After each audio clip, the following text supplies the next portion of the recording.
8-9 വർഷക്കാലം തടവ് ജീവിതമായിരുന്നു. ജീവിതത്തിൻ്റെ ഒരു പ്രധാനപ്പെട്ട ചെറുപ്പകാലം മുഴുവൻ ജയിലിലായി. ഇനി അങ്ങോട്ട് ഇപ്പോൾ ഇറങ്ങിയിരിക്കുകയാണ്. ഇനി അങ്ങോട്ട് എന്താണ് ഭാവി, രാഷ്ട്രീയ ജീവിതം, ഇതേത് തരത്തിൽ നമുക്ക് കാണാൻ കഴിയും? ഇതൊരു വളരെ പ്രശ്നം പിടിച്ചൊരു ചോദ്യമാണ്. കാരണം ആ ചോദ്യം പ്രശ്നം പിടിച്ചൊരു കാലത്ത് നമ്മൾ ജീവിക്കുന്നു എന്നുള്ളത് കൊണ്ടാണ്. അതെ. ഇപ്പോൾ നമുക്കറിയാം, സെൻട്രൽ ഗവൺമെന്റ് തന്നെ 2026 മാർച്ച് 31 എന്ന് പറയുന്നൊരു തീയതി കുറിച്ചിട്ടുണ്ട്. ഈ തീയതി എന്ന് പറയുന്നത് സെൻട്രൽ ഗവൺമെന്റ് മുന്നോട്ട് വെക്കുന്നത് ഇന്ത്യയിലെ മാവോയിസ്റ്റ് പ്രസ്ഥാനത്തെ അടുത്ത വർഷം മാർച്ച് 31 അവസാനിപ്പിക്കും എന്നുള്ളതാണ്.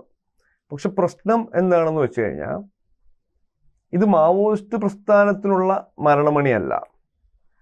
എല്ലാ തരത്തിലുള്ള ചെറുത്തുനിൽപ്പുകളെയും അവസാനിപ്പിക്കുവാൻ വേണ്ടി തീരുമാനിക്കപ്പെട്ട ഒരു തീയതിയായിട്ട്, ഒരു സമയമായിട്ട് നമുക്ക് തന്നെ കാണാൻ കഴിയും. അപ്പോൾ മുൻപോട്ട് പോകുന്ന സമയങ്ങളിൽ ഏതൊക്കെ തരത്തിൽ അസ്വസ്ഥകരമായ ചോദ്യങ്ങൾ ഉയർത്തുന്ന എല്ലാ ശബ്ദങ്ങളെയും കൃത്യമായും അടിച്ചമർത്താൻ തീരുമാനിക്കപ്പെട്ട ഒരു ഭരണ സംവിധാനം ഉള്ള ഒരു കാലത്ത് ജീവിക്കുമ്പോൾ എങ്ങനെയാണ് പ്രതിരോധങ്ങളും പ്രതിഷേധങ്ങളും ഉയർത്തിക്കൊണ്ടുവരിക എന്നുള്ളത് നമുക്കതിന് ഉത്തരമില്ല. പ്രായോഗികമായിട്ട് നമ്മൾ മുൻപോട്ട് പോകുന്ന സമയത്ത് എങ്ങനെയാണോ അതിനുള്ള സാഹചര്യങ്ങൾ രൂപപ്പെടുക, അതിനനുസരിച്ച് കാര്യങ്ങൾ ചെയ്യുക എന്നുള്ളതാണ് മൊത്തത്തിൽ ആലോചിച്ചിരിക്കുന്നത്. ഇപ്പം നിലവിൽ എന്നെ സംബന്ധിച്ച് തടവുകാരൻ, ഞാനൊരു 9 വർഷം തടവുകാരനായി കഴിഞ്ഞിരുന്നു, രാഷ്ട്രീയ തടവുകാരനായി കഴിഞ്ഞിരുന്നു.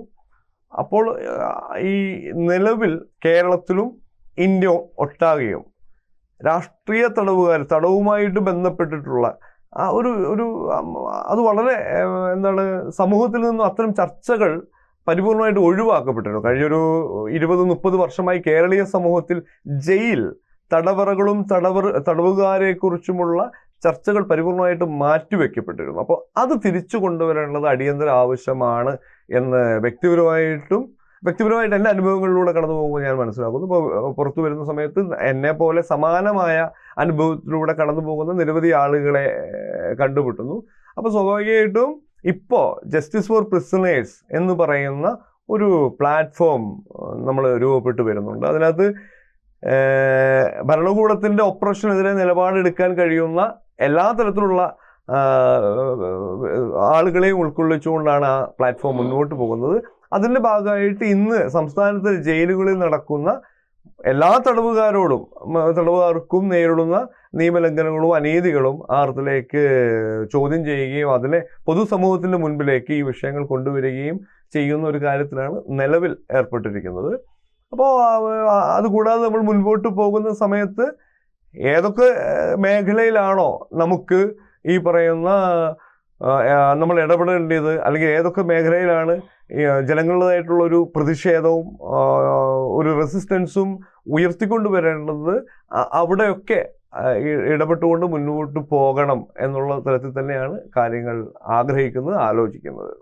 പലപ്പോഴും ഈ തെറ്റിദ്ധരിക്കപ്പെടുക അല്ലെങ്കിൽ ആള് മാറുക, ആ രീതിയിലാണ് നിങ്ങളെപ്പോലെയുള്ളവർ കുറേ ശിക്ഷയൊക്കെ അനുഭവിക്കേണ്ടി വരുന്നത്. അത് പിന്നീടാണ് തെളിയുന്നത്. അപ്പോഴത്തേക്ക് നമ്മുടെ ജീവിതത്തിൻ്റെ ഒരു പ്രധാനപ്പെട്ട ഭാഗം ജയിലുകളിലും മറ്റും പോയി കഴിഞ്ഞിരിക്കും. അപ്പോൾ അതിനൊരു പരിഹാരം ഇനി വരുന്ന തലമുറയ്ക്കാണെങ്കിലും ഇത്തരത്തിൽ ആശയങ്ങളോട് താല്പര്യമുള്ളവരാണെങ്കിൽ അവരെ ഏത് തരത്തിൽ അവർക്ക് ആശയങ്ങളുമായി മുന്നോട്ട് പോകാൻ പ്രചോദനം നൽകാൻ കഴിയും? ഇപ്പം ഈ വർഷങ്ങൾ നീണ്ടു നിൽക്കുന്ന തടവും ഈ വിചാരണ കാലയളവും ഒക്കെ അത് സ്റ്റേറ്റിനെ സംബന്ധിച്ച്, ഭരണകൂടത്തെ സംബന്ധിച്ച് അത് ബോധപൂർവം സൃഷ്ടിച്ചെടുക്കുന്ന ഒരു കാര്യമാണ്. കാരണം അവർക്ക് വേണമെന്നുണ്ടെങ്കിൽ വളരെ നിസ്സാരമായിട്ട് വളരെ പെട്ടെന്ന് തന്നെ ഇതിൻ്റെ ട്രയലും കാര്യങ്ങളും ഒക്കെ, വിചാരണ കാര്യങ്ങളും ഒക്കെ പൂർത്തീകരിച്ചിട്ട് ആ നടപടിക്രമങ്ങൾ അവസാനിപ്പിക്കാം. പക്ഷെ അത് ചെയ്യാതെ വർഷങ്ങളോളം ആളുകളെ, രാഷ്ട്രീയ തടവുകാരെ ബെയിൽ കൊടുക്കാതെ തടവറകളിൽ ആക്കുന്നത് അവരുടെ ഒരു നയത്തിൻ്റെ ഭാഗമാണ്.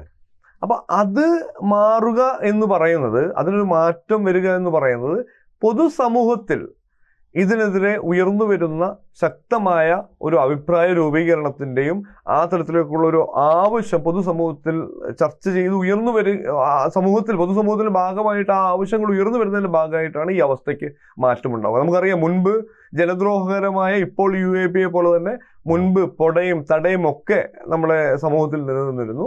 പക്ഷെ ഉയർന്നു വരുന്ന ജനകീയ പ്രക്ഷോഭങ്ങളിലൂടെ, അതിനെതിരെയുള്ള അഭിപ്രായങ്ങളിലൂടെ ആ നിയമങ്ങളൊക്കെ ഗവൺമെന്റ് പിൻവലിക്കുകയും ചെയ്യുന്ന സാഹചര്യം ഉണ്ടായിട്ടുണ്ട്. അപ്പോൾ ഇത് എല്ലാം ഈ പറയുന്ന അവസ്ഥ, താങ്കൾ ചോദിച്ച ആ അവസ്ഥ മാറണമെങ്കിൽ അതിൻ്റെയും ഉത്തരം നമ്മളെ പൗരസമൂഹത്തിന്റെ കയ്യിൽ തന്നെയാണ്.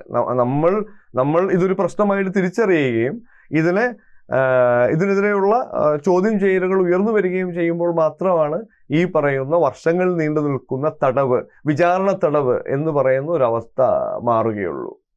ഈ ഭരണ കേന്ദ്രങ്ങൾ അല്ലെങ്കിൽ അധികാരികൾ ഈ പറഞ്ഞതുപോലെ ഇക്കാര്യത്തിൽ നമുക്കറിയാം, ഇപ്പം കൂടുതൽ വർഷം തടവ് ശിക്ഷയ്ക്ക് വിധിക്കപ്പെട്ടവർക്ക് പോലും ഇപ്പം ഷെറിൻ കേസൊക്കെ എടുത്ത് പരിശോധിച്ചാൽ അവർക്ക് വർഷങ്ങളോളം പരോൾ ലഭിക്കുന്നു. അതോടൊപ്പം തന്നെ പെട്ടെന്ന് ജയിലിൽ നിന്ന് ഇറക്കാനുള്ള നടപടിക്രമങ്ങൾ ആലോചിക്കുന്നു. അപ്പോൾ അത്തരത്തിലെല്ലാം ഇടപെടൽ നടത്താനിരിക്കെ നിങ്ങളെപ്പോലെ ഉള്ളവരെ ഇത്തരത്തിൽ ഒരു ജയിലിലിട്ട് അല്ലെങ്കിൽ ഇവരെ ഒരു കാരണവശാലും ഇവർ പുറത്തു വരരുത് എന്ന് ഇവർ ശഠിക്കുന്നത് എന്തുകൊണ്ടായിരിക്കും? ഈ ഭരണവർഗം ആരെ പ്രതിനിധീകരിക്കുന്നു എന്നുള്ളതിൽ അതിൻ്റെ ഉത്തരം തീർച്ചയായിട്ടും ഉണ്ടാവും. കാരണം ആരുടെ താല്പര്യമാണ് നിലവിലുള്ള ഭരണവർഗങ്ങൾ സംരക്ഷിക്കുന്നത്? നമുക്കറിയാം, ഇപ്പം നമ്മളെ വിഴിഞ്ഞം തുറമുഖം ഒന്ന് എടുത്തു നോക്കാം, ഒരു ചെറിയ ഉദാഹരണമായിട്ട് എടുക്കാം. എത്രയോ വർഷങ്ങളിലേക്ക്, എനിക്ക് തോന്നുന്നു ഒരു 90 വർഷങ്ങളോളം ഏറെക്കുറെ അതിൻ്റെ ആ പോർട്ടിൻ്റെ മുഴുവൻ വിഭവങ്ങളും അതിൽ നിന്ന് വരുന്ന മുഴുവൻ വരുമാനവും അദാനി എന്ന് പറയുന്ന ഒരു കോർപ്പറേറ്റ് കൈവശം വെക്കാൻ പോവുകയാണ്. ഇതിനെതിരെ ആ വിഴിഞ്ഞം തുറമുഖവുമായിട്ട് ബന്ധപ്പെട്ട് ഉപജീവനം നടത്തുന്ന ആയിരക്കണക്കിന് മനുഷ്യർ പ്രക്ഷോഭങ്ങളുമായിട്ട് മുന്നോട്ട് വന്നു. അതിനെതിരെയുള്ള സമരങ്ങൾ ഉയർന്നു വന്നു. അത് മാത്രമല്ലാതെ അത് മൊത്തത്തിൽ നമ്മുടെ പരിസ്ഥിതി അടക്കം അത് വരുന്ന വിപത്തുകൾ മറ്റൊന്ന്, അതിനെതിരെയുള്ള പ്രതിഷേധങ്ങൾ ഉയർന്നു വന്നു. പക്ഷേ സ്വാഭാവികമായിട്ടും ഇത് നമ്മളെ കേരളത്തിൽ നടന്നൊരു കാര്യമായതുകൊണ്ടാണ് ഈ കാര്യം എടുത്തു പറയുന്നത്. അപ്പൊ കേരളത്തിലെ ഭരണകൂടം, അതും ഒരു കമ്മ്യൂണിസ്റ്റ് ഭരണകൂടം എന്ന് പറയുന്ന ഭരണകൂടം, അത് ആ ആയിരക്കണക്കിന് ജനങ്ങളുടെ പ്രശ്നമല്ല അവിടെ പരിശോധിച്ചത്, മറിച്ച് അദാനിയുടെ താല്പര്യമാണ് അവിടെ സംരക്ഷിച്ചത്. അപ്പൊ ആർക്കു വേണ്ടിയാണ് ഈ ഭരണകൂടം എന്നുള്ള ഒരു ചോദ്യം ഉയരുന്നു. അപ്പൊ ഇതിലെ മറ്റൊരു വശം നമ്മൾ കാണേണ്ടത്, ഇതേ പ്രശ്നങ്ങൾ മധ്യേന്ത്യൻ കാടുകളിൽ ബിർസ മുണ്ടയുടെ പിന്മുറക്കാരായിട്ടുള്ള ലക്ഷക്കണക്കിന് ആദിവാസി ജനങ്ങളും അനുഭവിക്കുന്നു. ആ ആദിവാസി ജനങ്ങൾ എന്ത് ചെയ്തു? നമ്മളെ പോലെ പെട്ടെന്ന് പിന്മാറിയില്ല. അവർ ആ പ്രതിഷേധങ്ങൾ ഉറച്ചു നിൽക്കുമ്പോൾ അവരെ കൊന്നു തള്ളുന്ന ഒരവസ്ഥയിലേക്ക് ഭരണകൂടം മാറുന്നു. അത് ആർക്കു വേണ്ടി? ഈ പറയുന്ന ഇന്ത്യയിലെയും ആഗോളതലത്തിലും നിൽക്കുന്ന കോർപ്പറേറ്റുകളുടെ താല്പര്യങ്ങൾ സംരക്ഷിക്കാൻ വേണ്ടി. അപ്പോൾ ഈ താല്പര്യങ്ങളാണ് ഈ ഭരണവർഗം സംരക്ഷിക്കുന്നത് എന്നുള്ളത് കൊണ്ട് തന്നെ നിലവിൽ നമുക്ക് അവരിൽ നിന്നും നീതി നമ്മൾ പ്രതീക്ഷിക്കുന്നതിൽ അർത്ഥമില്ല. കാരണം അവർ സംരക്ഷിക്കുന്ന താല്പര്യം ജനങ്ങളുടേതല്ല. അപ്പം ജനങ്ങളുടെ താല്പര്യം സംരക്ഷിക്കുന്ന ഒരു വ്യവസ്ഥിതി ഉണ്ടാകണം.